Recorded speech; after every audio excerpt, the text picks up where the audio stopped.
Parliament ఆవరణలో విపక్ష ఎంపీల నిరసనలు కంటిన్యూ అవుతున్నాయి. కేంద్రం తీరును నిరసిస్తూ గాంధీ విగ్రహం నుంచి మకద్వార్ వరకు మార్చ్ నిర్వహించారు. ఢిల్లీ జంతర్ మంతర్ దగ్గర విద్యార్థులపై దాడుల విషయంలో కేంద్ర హోంమంత్రి అమిత్ షా ప్రకటన చేయాలంటూ డిమాండ్ చేస్తున్నారు. అలాగే అయోధ్య విరాళాలపైన పార్లమెంటులో చర్చించాలని పట్టుబట్టారు. అటు జమ్మూ కాశ్మీర్ కు రాష్ట్ర హోదా కల్పించాలని మరో డిమాండ్ చేశారు.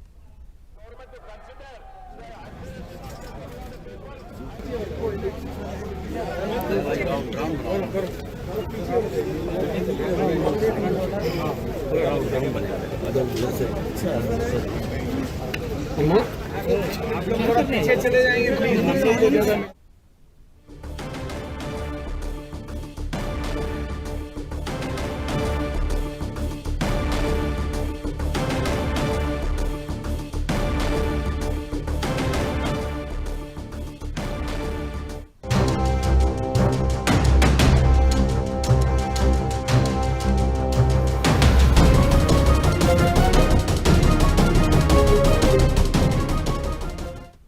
राज्यसभा समावेशाలను లైవ్ ద్వారా చూద్దాం.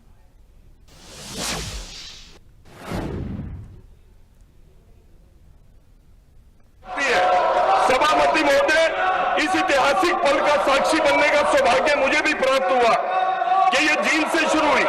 आज हरियाणा देश का पहले हाइड्रोजन रेल स्टेट बनने की दिशा में आगे बढ़ रहा है।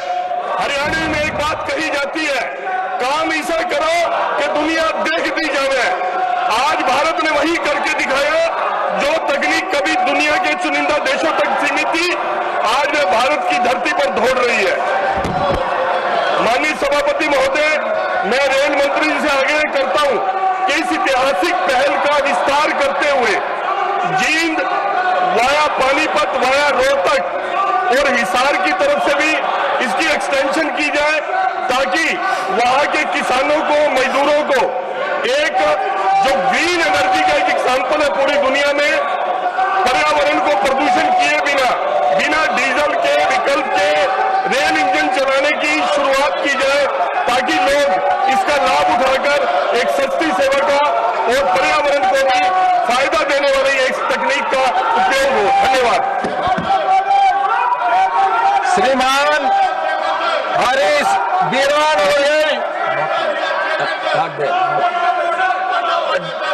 डॉक्टर संगीता बलवंत जी। माननीय सभापति महोदय, मैं आज इस सदन का ध्यान भारत की वैज्ञानिक क्षमता, आत्मनिर्भरता और नवाचार की उस ऐतिहासिक उपलब्धि की ओर आकर्षित करना चाहती हूँ, जिसने न केवल भारत के अंतरिक्ष इतिहास में स्वर्णिम अध्याय जोड़ा है, बल्कि विश्व समुदाय के समक्ष भारत की नई सामर्थ्य का भी सशक्त परिचय कराया है। 18 जुलाई 2026 को स्काई रूट एरो स्पेस ने श्रीहरिकोटा स्थित सतीश धवन अंतरिक्ष केंद्र से विक्रम 1 प्रक्षेपण यान का सफल प्रक्षेपण कर एक नया इतिहास रच दिया। इसके साथ ही यह भारत की पहली निजी कंपनी बन गई, जिसने भारतीय धरती से स्वदेशी रूप से विकसित प्रक्षेपण यान के माध्यम से सफलतापूर्वक उपग्रहों को कक्षा में स्थापित किया। यह केवल एक प्रक्षेपण नहीं है, बल्कि यह उस नए भारत की उड़ान है जो अवसरों का निर्माण करता है, चुनौतियों को उपलब्धियों में बदलता है और भविष्य की दिशा स्वयं तय करता है। यह ऐतिहासिक सफलता वर्ष 2020 में माननीय प्रधानमंत्री श्री नरेंद्र मोदी जी के दूरदर्शी एवं निर्णायक नेतृत्व में किए गए अंतरिक्ष क्षेत्र के सुधारों की प्रभावशीलता का जीवंत प्रमाण है। जिन सुधारों ने कभी असंभव माने जाने वाले सपनों को आज राष्ट्रीय उपलब्धि में परिवर्तित कर दिया है।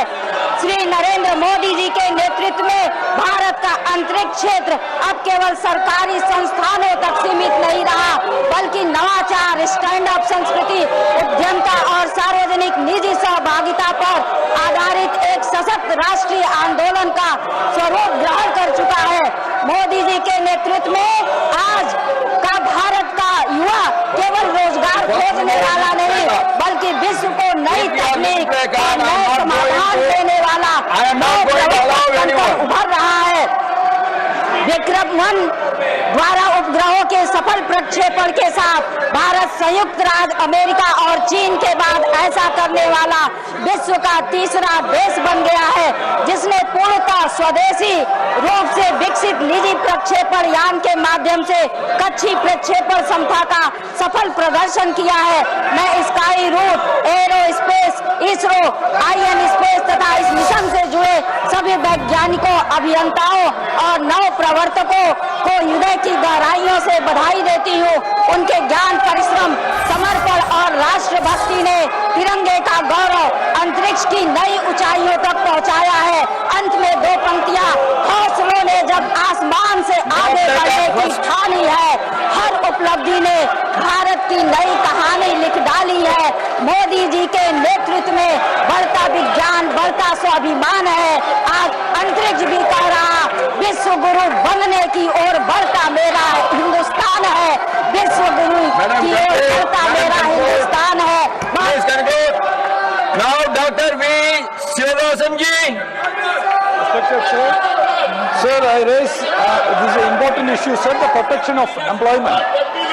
Sir, the protection of employment against arbitrary termination is a Ask very your important deputy issue. leader, no Sir, placard should be not there, only in then IT your companies, deputy leader doesn't know private it. banks and gig workers, sir, the thousands of education institutions, When sir, there is no shut order, down I am not going in to our call nation. anyone. Sir, When there is no order, I am not going to call anyone. so some of the education institutions, Nothing they will have- go on Sir, without accept the speech of Dr. V. Sir, Srinivasan ji. this management have given the notice to the teachers and faculties because of participation and support of the student struggle, sir. The students conduct the struggle for the community, for the development of the society. But the management has given the notice to the teachers because of the support of the struggle.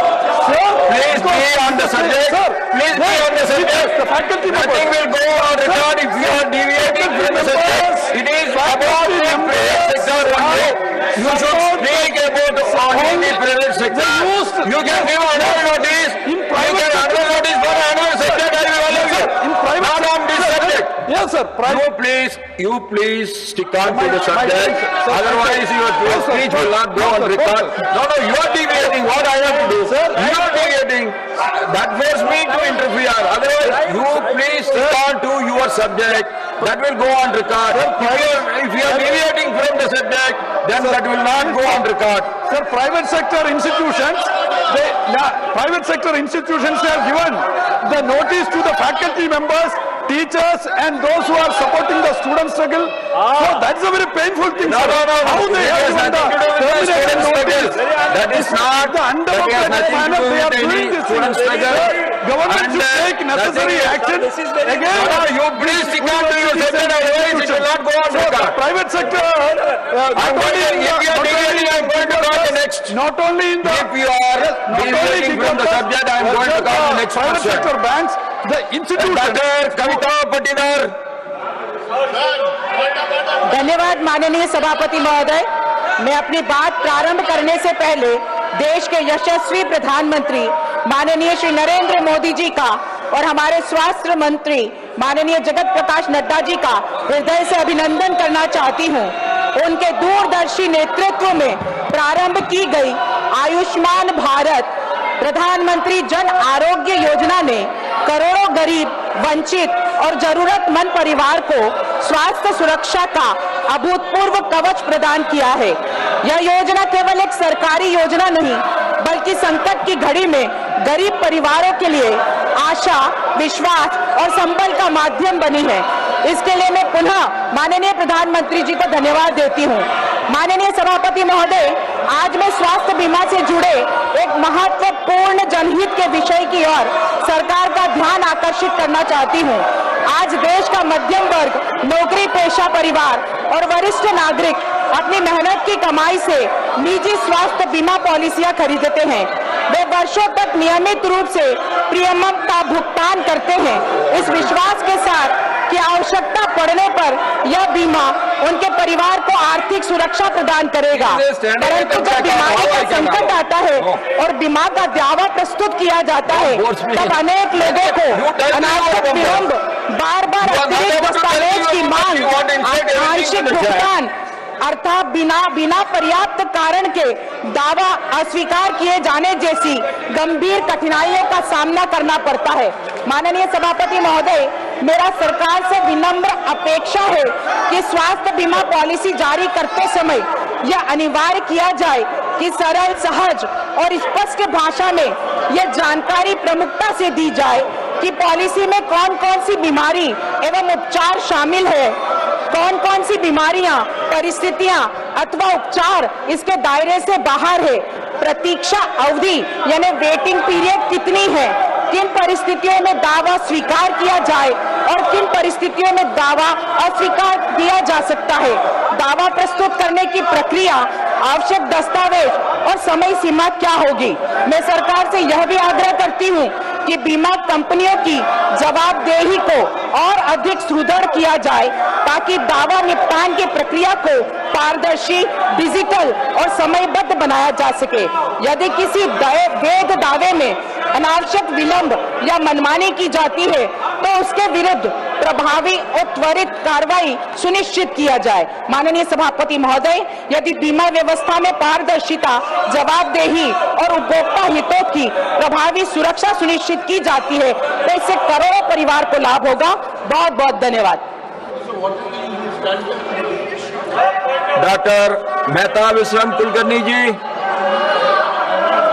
माननीय सभापति महोदय, मेरा आज का शून्यकाल एक ही दवा के अलग अलग ब्रांड के लिए एक समान एमआरपी होने की आवश्यकता के बारे में है। माननीय सभापति महोदय, आज मरीजों को ब्रांडेड महंगी दवा खरीदने पर मजबूर किया जा रहा है। या तो उनके पास जानकारी नहीं होती, डॉक्टर्स और केमिस्ट भी उसकी जानकारी नहीं देते, और कभी कभी तो मिसगाइड भी करते हैं कि महंगी ब्रांडेड दवा ही ऑथेंटिक है। माननीय सभापति महोदय, एजिथ्रोमाइसिन नाम की दवाई जो है 25 रुपए में मिलती है, लेकिन ब्रांडेड दवाई 132 रुपए में मिलती है। टेल्मिसर्टन नाम की दवाई 16 रुपए में बेची जाती है, लेकिन ब्रांडेड दवाई 62 रुपए में बेची जाती है। पेंटाप्राजोल 25 रुपए में मिलनी चाहिए, लेकिन 150 रुपए में बेची जाती है। मतलब एक समान इंग्रेडिएंट्स, स्ट्रेंथ और थेरापेटिक एफिकेसी होने के बावजूद भी कीमतों में बहुत ज्यादा फर्क है। दूसरी बात यह है कि होलसेल और रिटेल दरों में भी बहुत ज्यादा कीमतों में फर्क है। WHO ने गाइडलाइन दिया है कि इंटरनल रेफरेंस प्राइसिंग निश्चित होनी चाहिए ताकि मुनाफाखोरी जो लगातार हो रही है उसको रोक लग सके। हाल ही में एक संसदीय समिति ने यह उजागर किया है कि 600% से 1100% तक मुनाफाखोरी हो रही है। ये अत्यंतिक मुद्रास्फीति इसलिए हो रही है कि DPCO का उस पर कोई भी सख्त कानून और नियंत्रण नहीं है। वर्तमान में गैर अनुसूचित दवाई जो है उस पर 10% की वृद्धि की अनुमति है, लेकिन रेफरेंस प्राइसिंग न होने की वजह से उसकी समीक्षा ही नहीं हो पाती। माननीय सभापति महोदय, इसके लिए पायलट ट्रेड मार्जिन रैशनलाइजेशन होने की आवश्यकता महसूस होती है। माननीय मोदी जी ने जेनेरिक मेडिसिन को बढ़ावा देने का बहुत अच्छा काम किया था। कोविड के समय भी और एक अच्छा निर्णय उन्होंने लिया था कि